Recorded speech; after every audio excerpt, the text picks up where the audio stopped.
Today we're working on a 2007 Harley-Davidson Night Train seat. Welcome to our channel. We are located in beautiful New England.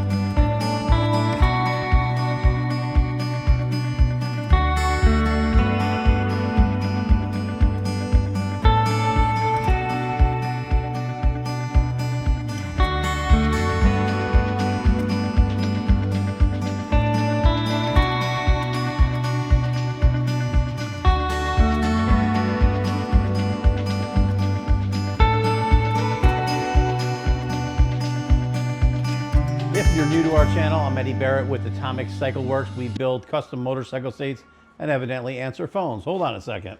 Okay, if you're new to our channel, welcome. If you're returning viewer, friend, loyal patron of our channel, welcome back. I appreciate you guys. And today we're gonna get started on the seat. I wanted to say thank you to everybody who has been supporting our channel, and I apologize for missing some videos.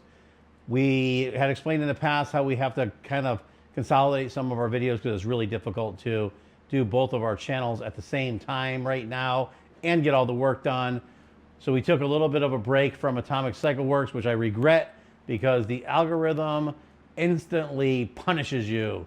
So we missed 3 short form videos and 1 long form video, and it directly impacted our views, which really pisses me off. It also puts me up for a larger challenge. Our larger challenge is we have to do these videos while we work at the same time. We will not be doing our behind the scenes of our company. That one will be in a playlist that will be filmed and combined with our Atomic Auto Works Garage channel. This one, you're getting all motorcycle content. And if anybody knows, we are actually looking for a custom motorcycle painter, body guy, someone who loves this stuff as insane like we are. If you know anybody, recommend them. If you are someone, hit us up, give me a holler. Okay, let's get to work. Before we get started on this Night Train seat, something I wanted to show you guys we do. If you have a seat, even whether we did it or we didn't do it, if you have like a backrest pad or a tour pack or something like that and you want to match it to a custom seat, we could do that. We know that a lot of people in other countries are selling these seats and stuff for so cheap, and despite the fact that you're Americans,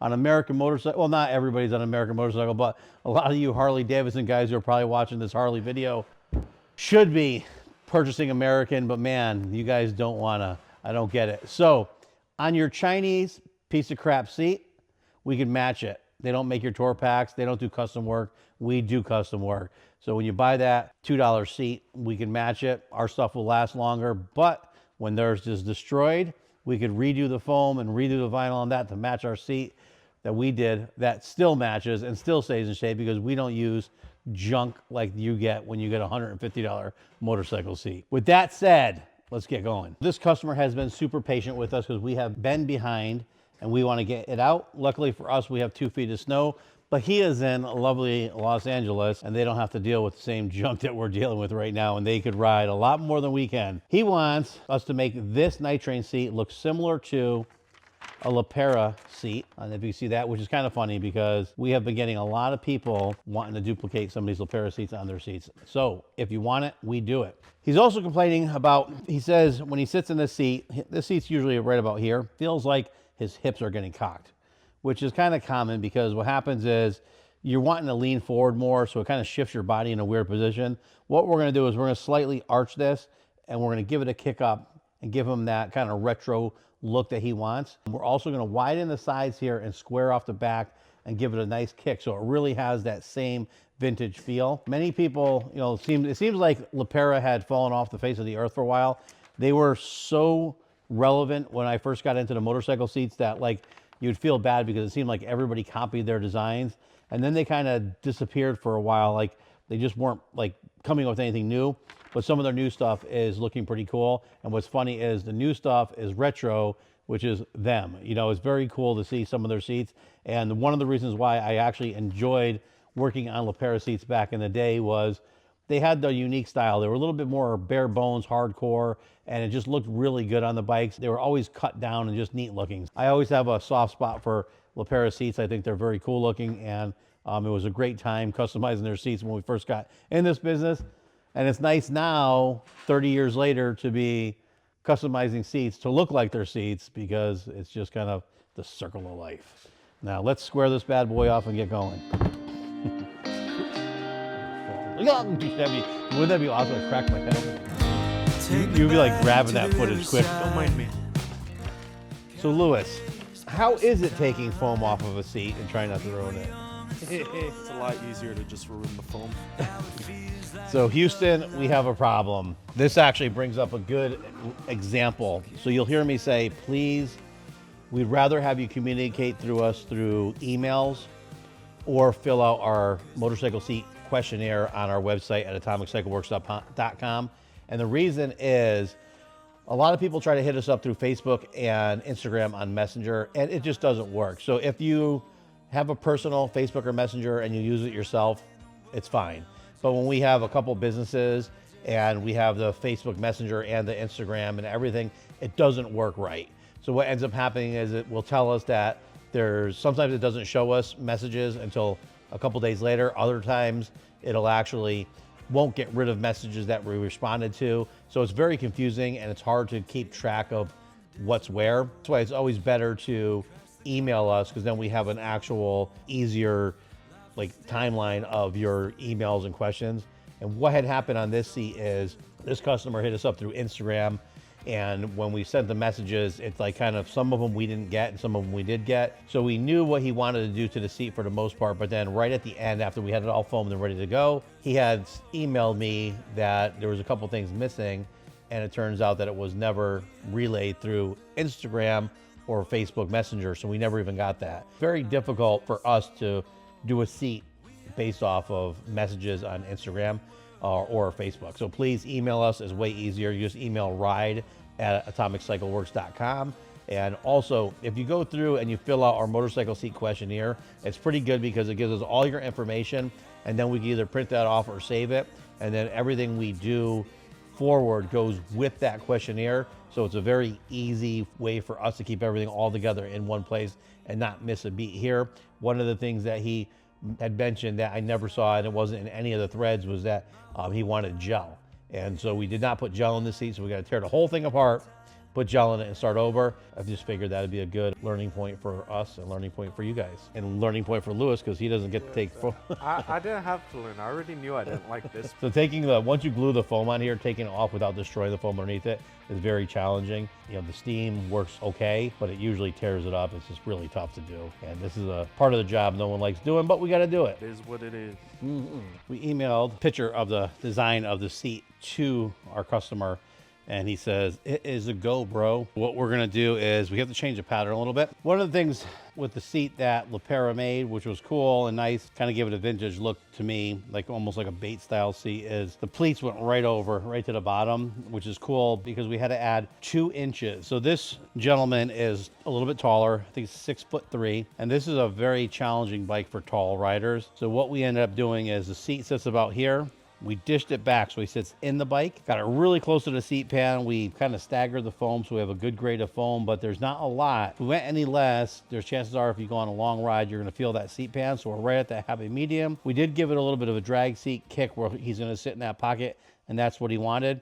It's great for support, especially on like a soft tail style bike. On some of the touring bikes, it's not as great because it puts too much pressure on you when you're on the open road. But because of the profile of the seat, it should work pretty good. But what we're gonna do is, this one actually gets a welting, which you don't see us do a lot. So this actually has a welting that comes down here, comes around here. And on the LaPera seat, it actually looks cool because it comes straight down like that. And I really dig that. And then the other one comes across here. But because this is so wide, I'm gonna have to break it up. We're gonna have to put a stitch here. And I hate having an intersection there. So I think what we're gonna do is we're gonna have this piece come down here, go under your leg. I don't like putting welts on the side where your leg is, but this is gonna be so low with all that pressure, he's never gonna touch it. And it should break this up a little bit. Now we'll have the pleats come across here, and it will keep the seat from looking too huge. These seats have a tendency, when you make them really tall, looking ridiculous, and we do not want that. Back here all looks good, even though the proportion's different. I was worried because I didn't want to add 2 inches to the back of the foam here on the top because I thought it would look ridiculous. But we added 2 inches. So this seat's actually pretty tall, a lot of meat on here. We added 2 inches here. I actually added over 3 inches to the top because the original seat, if you remember, was down here. And we added all that in. Now we have this nice transition where he'll sit in that pocket. And then we also added the gel in there. I am just gonna draw a little thing out here, make it look a little bit better because I gotta show it to the customer. this come down here. I want to have a little bit of a cartoon shape. So we're gonna bring that in and around. Actually, let me do it on this side. It'll be easier because I already messed that one up. So we're gonna bring this one in and around, and then zap this right up to the top there. And then this is gonna come right around here and give that nice look. Actually modify that foam a little bit. So if you look here, this is where we're gonna do our welt. And any seat guy will tell you it's kind of a pain when you put a welt down lower and you want your material to go.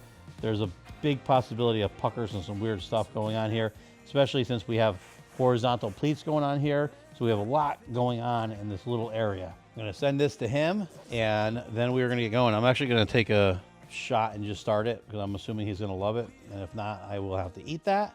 So let me take a picture, message it to him. It's funny, we put an ad up for interviewing for videographer and editor, and we are getting professional people. I wanted to introduce myself, experienced production operation. It's funny because we're getting the people who are actually out of New York who actually do serious movies. I'm like, a little bit out of our price range. We're just looking for someone to kind of take some videos and do a little editing with us. So if you're over experienced, we can't have you. We can't afford you.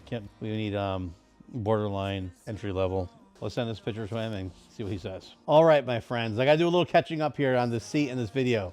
Again, for you, it's been 1 second. For me, it's been a few days. So many of you know my little baby girl is having a little baby girl.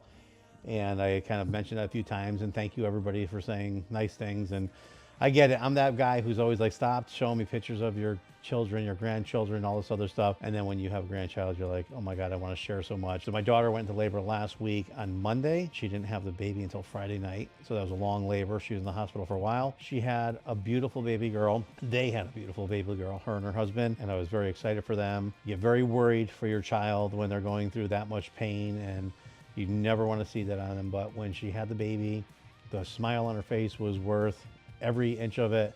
And I will have to say that my son-in-law became super dad instantly, and I'm very proud of him. With that said, coming into work on Monday and having the heat out again, I'm still gonna smile through it because God blessed us last week. Even though I was pretty angry with God coming into a cold shop this morning, taking a few days off was very difficult and challenging and well worth it. And anyways, God is good. Here we are. So what you guys missed on this seat is we originally went through, got the approval for the foam, came back, I traced out the pattern, sent that in approval for our customer, and then he said, go ahead with it. Actually, I should give him a shout out too, because what's funny is I've been going back and forth with him on Messenger and never realized he is actually an actor. And let's see if I can find this. A funny thing is, I thought this was kind of cool, because I usually don't get time to search people up, but we've been back and forth hitting each other up with Instagram. And then it came up as someone I might know, which was Nevin Tomic.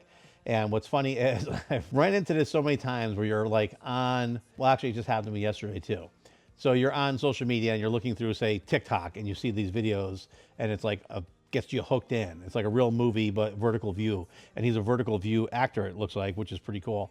And then you get hooked. And then it says, oh, if you want to watch the next episode, it's $2.99, or you got to sign up and pay X amount per month to watch the videos.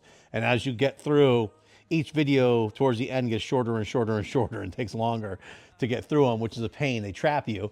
And then I got hooked on one on, what was it, Instagram? All of a sudden it comes out with this really cool fight scene in the restaurant where the father is protecting his child and the Russian mob's there, and it's like you get hooked and you start watching it. So anyways, it's a vertical view movie. It's for vertical view. So those of you who don't know, you're watching me on horizontal view, but soon you'll be watching me on vertical view on Facebook because they really don't like horizontal content. So we got to figure that out. But it's so you can watch your videos vertically, not horizontally. You know, pretty simple. Nevin Tomic on Instagram, check him out. Looks like he does a lot of cool stuff on movies and different things. So shout out, thanks Nevin for sending your seat to us. And here is the pattern. So I patterned this out, stitched it, and I chose these because I always try to go proportionate on the seat. Like if you put a 2-inch pleat on these, it doesn't give it that vintage look. And sometimes when you start getting like an inch, it gets too narrow and it looks like too many things. So I try to space it out to something I feel looks proportionate to the seat and also bends properly. So sometimes a 2-inch pleat might start here and end here, and it's right at your transition, which means you're going to put a wrinkle in your seat there. The more stitches you do, the easier the seat transform, especially on a banana type seat where you're going up and over the front and back. Anywho, we got this, sewn up, bada boom. Now we got the sides are already patterned out. So you can see if you've watched our videos before and you're curious, it's funny because we have such a hard balance because some of our channels are DIY and some of them are our businesses. And then we get people that come on here and chime in and basically want us to teach them how to be our competitor. And it's such a tough juggle because you're like, well, here's how you do it.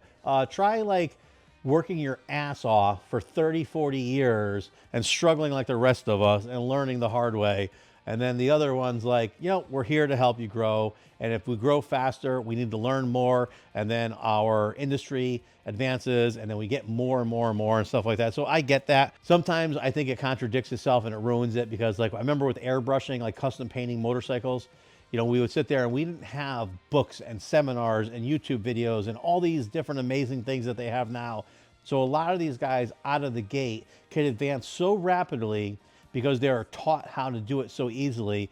And unfortunately, it backfires sometimes because what ends up happening is you get so many people involved in it and so many people just want to do it and they don't care about the money in the beginning because you just want to, you want to build something cool. You want to be a part of a cool project. So they do it for nothing. And then it just floods and whores out our entire industry. And so the people that are actually running legitimate businesses, paying rents, paying taxes, insurances, all that type of stuff, can't do it for nothing, and they're not working out of their house. So it always puts this stronghold hurt on the industry, and it happens to us in the seats. It goes up and down. Right now, it usually would be up because with people out of work and the economy doing poor, more people usually have a tendency to get involved in doing things. But I'm thinking the economy might be so bad, like financially for the average Joe, that they can't afford to buy the stuff they need to do this because it's kind of a weird time. Like throughout the last, since I was 19 years old, you'd watch the economy go down or things would get tight, people would be out of work, and everybody would start to do custom stuff and different stuff out of their house to try to get their own business going because they're having trouble getting a job or making ends meet. And then it would go back up, and what happened is the job market would be really strong, and all those people that weren't making it and weren't really blood, sweat, and tears would jump out of the industry, and then it would be better for us. And it's so true. It's actually funny. I was watching this this Navy SEAL guy. I love Navy SEALs. It's so funny because I was thinking about this over the weekend watching the Navy SEAL stuff. And I always wanted that would be like my one thing in life would be to be that because our family was like, they're really strong into Navy SEALs. My grandfather's brother was the first Navy SEAL commander and we read books about him and it's really cool. And what's funny is you want that and then you realize how far off you are. You'd never be able to do it. And I remember vividly, the one thing I noticed and I've always known about SEALs and true military guys that really put the time in and did what they had to do. They never talk about it. They only talk about it when they have a few beers and they're with other SEALs. So I remember one of our family gatherings we got to when I was a kid. It was, I think Everett was probably around 80 years old. That's my grandfather's brother. And they were all together. And when I say when this guy was older, he was in shape. Like I remember my son was sitting on the steps of the deck and the deck's probably about 6 feet off the ground. And he goes, oh, no, you don't bother him. I'll just jump over. He one-handed it over the gate and just dropped to the ground. I can't do that now. And I'm only like in my 50s. And I remember seeing that and was like, holy cow, these guys are tough. And not just because of that, but because when they had a few pops in them and they were all together, they started telling stories. And the stories they told make you realize they are a special breed. And the people who serve our country and do what they do, most of us don't understand the levels that they do to go through that. And you have to really respect them and honor what they do. By seeing that, I realized that's not for me. I could never handle that. And what was funny, one of the things that stuck with me the most was you always hear the old timers like us complaining about the younger people. One of the things that they had said was the first SEALs, there was stuff that was a lot different in training. Things like when you're running and you have to go to the bathroom, you go to the bathroom in your pants. And I guess these days that supposedly isn't as bad, but the training regimen is even worse. And they said that none of them would be able to handle this training that they do. And back then, that was, I was a kid.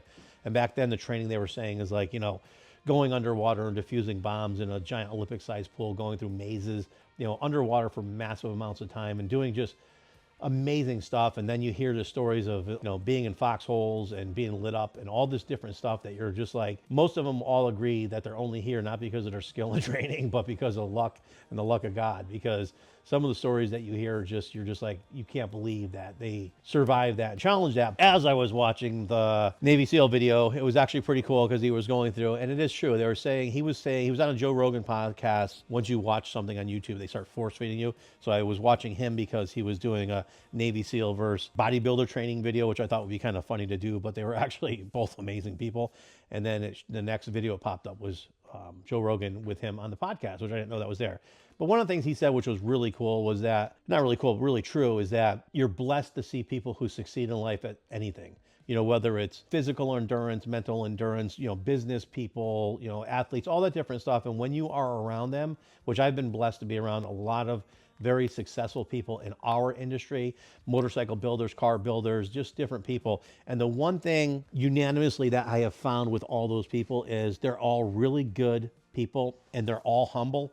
And it's the polar opposite of the people you work with growing up that feel they're the best, that talk about them the best. I've noticed like only a few of them have like a high ego where they feel that they're the best. And most of the best people that you guys see when you talk to them they don't feel they're the best. They always feel there's more they could do. They always look at other people's work and appreciate it. And I've noticed that the best of the best always appreciate people who are upcoming or came up because they understand the fight and the hard work that they had to do to get to that point. And that's one thing I think a lot of people miss, because most people, including myself, look, I thought being a Navy SEAL would be a lot easier than you realize it's going to be for these people. And same thing with business and challenges that we face, and being a pro builder like some of these motorcycle builders, or pro car builders like some of these extreme builders. You think that they had a lot of easy stuff during the way, but when you find out, they had the same life challenges. Family members sick and dying and going broke and doing this and doing that, and all that stuff happens in their life just like it happens in all of our lives. The only difference is they persevered in their industry, and it wasn't given to them. They all worked harder, they all worked longer hours, and they all put a massive amount of effort. Most of them, when you talk to them, you can't even talk to them really, because their mind is so in tune with what they do for a living. It's nice as they get older, a lot of these people are slowing down a little bit, so then you get to kind of rattle their heads and see what they went through and talk to them. The fact is, it's hard work, and the reason I'm saying this is because we get all these people that come in and ask us these questions about, how do I start a business? I want to be a custom painter, I want to do custom upholstery, I want to start my own business. And I've said a million times, don't jump out into your own business. Go work for a shop and work your ass off. Learn everything you possibly can. Like, engulf yourself in the trade and appreciate the fact that you don't have to deal with the customers and the business aspect. You could just hone your art skills and your hard work into what you're doing, learn it, and spend the time on it, and appreciate that you're given that time to do that job and do it to its fullest, because that will help you get so far along. Because there's no easy, like, how do you do this? I remember teaching my stepson how to skateboard, and he kept wanting me to teach him more and more and more. And I'm like, at some point, you can't be taught. You have to actually do, because you're the person that teaches yourself, and you're the person that would teach others. And teaching is more of inspirational for people to see you and want it, because the people that are good make things look easy, and nothing's easy. And I just remember all these different circumstances in life, and if you don't step up and learn on your own, you'll never do it. And the problem is most people think that they can be taught every step of business. Reason I'm saying this, like the guy's asking me, where do we buy our vinyl from? How do you do this and how do you do that? And we get so many, I'm not just this one person, but we have so many people reaching out that they want to do this. And over the years, wanting to do hand-tooled leather seats. This is another thing we've ran into. When everybody picks up a little bobber seat, anybody that's artistic could pick up hand-tooled leather, which you should. This is the most, you talk about artwork and fun. This is, doing hand-tooled leather work is extremely fun, extremely relaxing, extremely rewarding. And when you're doing a little solo seat, they're extremely easy. The hardest thing is your artwork and hand lacing it. Patterning comes very quickly and easily. But so many people, when the chopper phase was in, jumped on, and it kills our business. So here we're a legitimate business doing this stuff for a living. Our prices aren't priced to rape people. Our prices aren't priced to make us go broke. They're priced to make a living and just keep doing it. And then you get all the people coming in that are doing it at their house for cheap, and they steal all the profitable little solo seats and the little chopper and bobber seats that are, I won't say easy to do, they take time to do, but they're rewarding because you could do them, get them done in the right amount of time, you can make money, everybody's happy, and everything's fair. Then when we start doing real seats, you know, the 2-up seats and the bigger seats with foam where people want a little comfort and they want a hand-tooled hard leather seat, all of a sudden we saw an influx of everybody like falling off the market. The ones that were trying to stay would come here. And I remember even a friend of mine at the time was trying to compete with us, basically have his own shop and do stuff. And you're like, okay, business is fair game. But then had to ask me, like, how do you do these bigger seats? I'm like, well, same way I learned how to do them. Learn it, do it. Got off a little topic there, but I just wanted to say that work hard, get through it, and you will achieve some massive stuff in life. And it's not about financial reward. It's about creativity. It's about bringing stuff to the next level and doing really cool stuff. I'm gonna get to sewing and wrap this seat up. Now it's all too clear to me. So can I feel again everything back then? This is how I know I would not make it as a Navy SEAL. It's like I'm in here with gloves on. It's literally, I think it's about high teens, low 20s inside the shop. Luckily, we have electric heat in the offices and bathrooms, so we don't have to worry about anything freezing. But I tell you what, it is cold in here, and I don't know how those people could fire a gun right now. I have to take my gloves off to adjust the machine, and instantly my fingertips feel like I got frostbite on it. But we're gonna muscle through it and get this done. Now I just need more. I just need more. And it's been so long, you know. I'm using a very small welt on this one. I didn't want to use the car welt because it's just too big, I think, on motorcycle seats.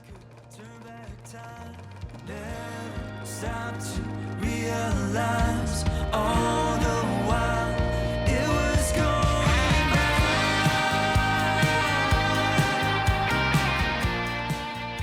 Oh, it's right on the bottom.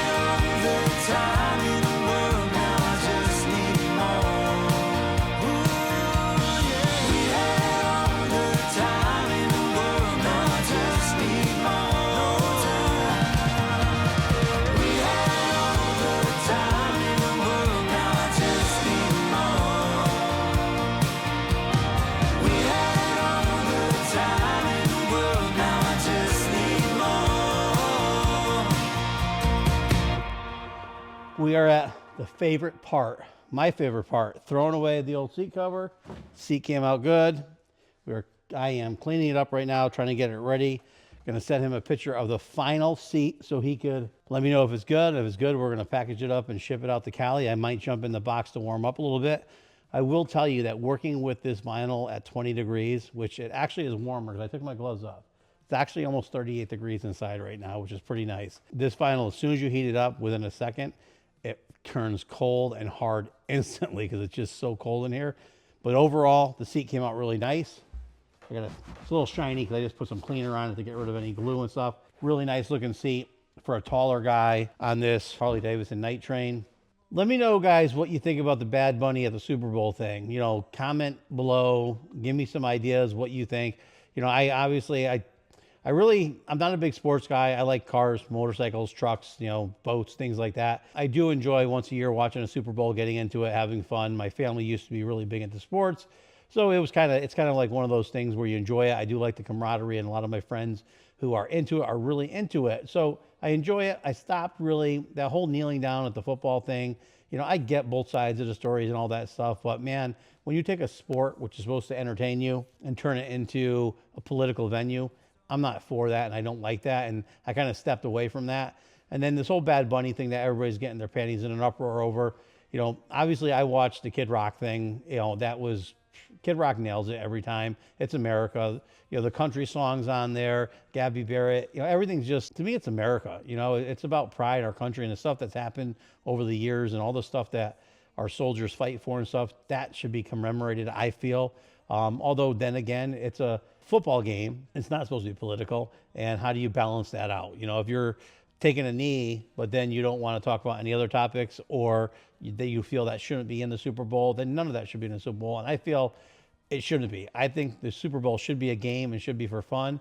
I do understand why people are getting upset about it, because there are millions of us. I saw on YouTube alone, Kid Rock had over 5 million people watching the YouTube video, never mind all the other platforms that it was on. So there's a huge part of Americans that would rather watch Americans, country music, rock music, some of the old school stuff, which I also agree with. I did watch the Bad Bunny thing, and it's hard because I don't speak Spanish, so it's not really entertaining to me. I do like, Spanish always have that upbeat music, and it's funny because I'm always like, I always picture Spanish music being happy all the time because it's so upbeat, and I don't speak Spanish. But all of my friends who do speak Spanish tell me it's not upbeat, and most of the stuff they say is pretty vulgar. And I would like they should have put translations on, so at least we could know what they were saying, because a lot of my friends who are Puerto Rican and Hispanic were saying that that it was about being inclusive, everybody together, one nation with Puerto Rico and America and all this stuff. And if that was true, I get it, that's fine. But it's a really tough subject. I think there's a lot of good American speaking artists that should get the recognition out there. Everything shouldn't be all about clickbait. And I think that's what this was. I think the NFL is trying to get more people involved in football that aren't football people. Last year with the Taylor Swift and her boyfriend thing, trying to get all the people in, it was the most watched by young women, I believe they said. And then this year they're trying to start up this conflict with this, and I believe it's all for views and entertainment, and it's just a bunch of horse shit. But I'd like to know your opinion on that. Also, I'd like to know your opinion on what we're here for, motorcycle seats. And Nevin, I hope you love your seat. I hope you enjoy it. Thank you for being patient. We have had one hell of a winter, obviously, but we're forged through it and get stuff done. Please remember to like, share, subscribe, ring the bell, tell a friend. It doesn't cost anything to you, but it really helps us out. And if you get to watch this video soon and you hit what's that button called? Vibe button? I forgot what it's called. But there's a little button you could hit there that actually will boost our channel to more viewers because you recommended it. And I'd appreciate that. So anyways, thanks a lot. Have a great day. I just need more. I just need more. We had all the time in the world. Now I just need more. I just need more.